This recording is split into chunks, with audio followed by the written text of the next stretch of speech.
So for us, as roofers and very, very niche in roofing, we got sheeting that need to be replaced. We've got rafter repair or replacement. We have extra layers of tear off, and then potential damage to the inside by possibly, something going through the ceiling. I mean, that if it hadn't happened to you, it's going to. So, right in our quote, it's black and white. It's $70 a sheet for plywood, $35 per extra square tear off, whatever. It's literally right in there. And in our contract, the way the contract's wrote, we have it stated in there that we document these items, but we're not required for a change order to bill you for those. That's not how this works. We have to get that roof back on, period. Like, that's not an option. If we got to resheet your whole house, I hate that for you. It's just part of it. Sometimes if you would have maybe done this 3 years sooner, you wouldn't have this problem. But it is what it is. And we have to put the roof back on. And unfortunately, someone's got to pay that bill. There's times we run into situations where we've had to resheet a whole roof. We don't have to charge $70 a sheet, especially if we're doing 50 to 100 sheets of plywood. Then no, it doesn't make sense to do a full resheet, or to charge $70 a sheet. This is a full resheet. We may even cut that in half, to take care of the customer, because that's not what our cost is on it. Our cost is that high on it when it's 2 or 3 sheets, because it's just kind of a pain in the butt. But yeah, there's no change orders with us. It's black and white. Makes sense. James asked if he can message you on Facebook. You can try. I don't get on it though. Just drop your cell phone number in the text, and I'll shoot you a text. Well, or not in the text. Public. It will be public. Never mind. I think pretty sure the Q&A is public, but I mean, you might be able to private message in this area. I think the best way to get in touch with Scott is going to be an email, though. You can send me something on Facebook. I may try to check it later. Oh, there we go. He doesn't care. All right, I'll text you. All right.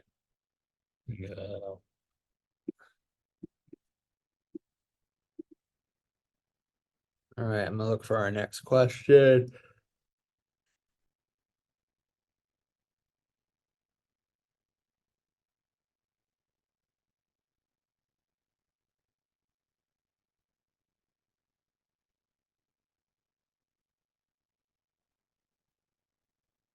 Here's a question. Should I get my sales reps work cell phones? No, get ProLine. I mean, it's a funny story. Actually, the money I brought some cash with me down here to Atlanta. You want to know, it's all from trading in my cell phones at the Walmart kiosk. Nice. Yeah, I've been riding around my truck literally for like a year. 7 iPhones. Oh yeah, I've been in the center console of my truck for like a year. Yeah. And I took them last week to the Walmart kiosk, and I got like $1,800 or something like that in cash for those phones, because it doesn't make sense. And the guys hate carrying 2 phones. Like, it's such a pain in the ass. Like, who wants to have 2 cell phones everywhere you go? Yeah. Because you don't want to give like all your friends and your family your work phone number, because you want to leave that thing in the truck or turn it off in the evening or what, that's the point. So, if you got ProLine, you put your second phone number on your personal phone, and just, shut the app down when you don't want to, receive calls or hear it go off. It's super simple, and saves the company money, saves the sales rep a bunch of headache. Yep. Where was that question? Oh, already moved. All right. How do I negotiate for the best price for materials from my supplier? Go to every supplier. And we do it every year. And we're very loyal to ABC. We're very loyal to them, but we hold them accountable. We make sure that we're getting the right deal, and we go, to Willoughby, which is I believe an SRS company, and Beacon, and we'll even go to Home Depot and get prices from there. Now, we do know that there's disadvantages from buying from a box store. So we take that into a major factor when we buy from ABC with the volume that we do. Our sales rep is essentially a part-time employee because he literally run us material or help us with quotes or do all these things that a box store salesperson's just flat out not going to do. So, and yeah, James, the more you sell, the more leverage you got, and the more you sell, the more rebates you've got. So, I know I've worked with one guy individually, that, we got him getting, I think 2% on everything he spends at ABC. So, could be, I guess, shut his door. It could be, even if you're selling, $500,000, which is significant. If you're selling $500,000, you're doing some real business. But if you're getting 2%, what is that, 10 grand rebates? 2% of how much? $500,000, Of 500,000, 2%? yeah, Yeah, that should be 10 10 grand. grand. Yeah. So 10 grand worth of rebates, and that's just money in your pocket. So, factor that in. That's one of the biggest reasons we stay as loyal as we do with ABC is because the rebate program that they put us in, it's really, really good. Yeah. James says sell more. That is true. Yep, That's true. that's a big one. You gotta have business to leverage in order to leverage it. That's right. Yeah. Yeah, nobody gives a shit if you're only selling 20 grand out of their store. They're probably not going to give you any discounts or care that you went and got other pricing, so, and be a good customer. Let's just Yeah. be realistic. Nobody wants to work with dicks. So if you're not nice and you're not easy to get along with, they're probably not really super, excited to continue doing business with you. Yep. Yep, makes sense. All right, so that wraps up that question.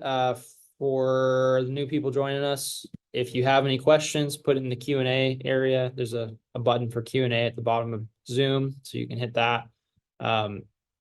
And we're just gonna move on to our next question over here, but if you guys have any questions, put it in the Q&A section and we'll hit that next. Okay, I think we probably have time for like 2 or 3 more questions. Let's do.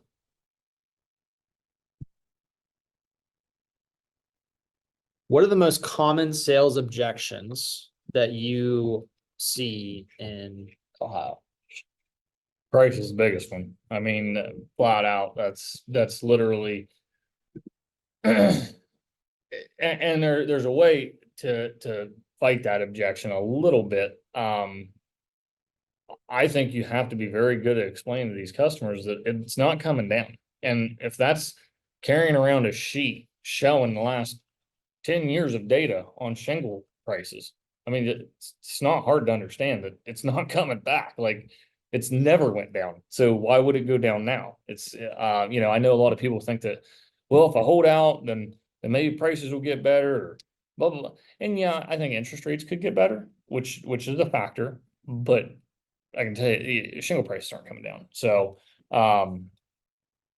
you've got to fight that objection because it's not realistic. The only way they can make that realistic is by getting multiple quotes and finding somebody that can do it cheaper. But then it's the battle of, am I a good enough salesman to prove that my company and the value I bring to this project is worth paying a little bit more. So. Yeah. Makes sense. Any other ones that you guys got besides? Honestly, I feel like our business is very, very efficient. No, I really don't. It's Yeah. price. It's It's always always price, price.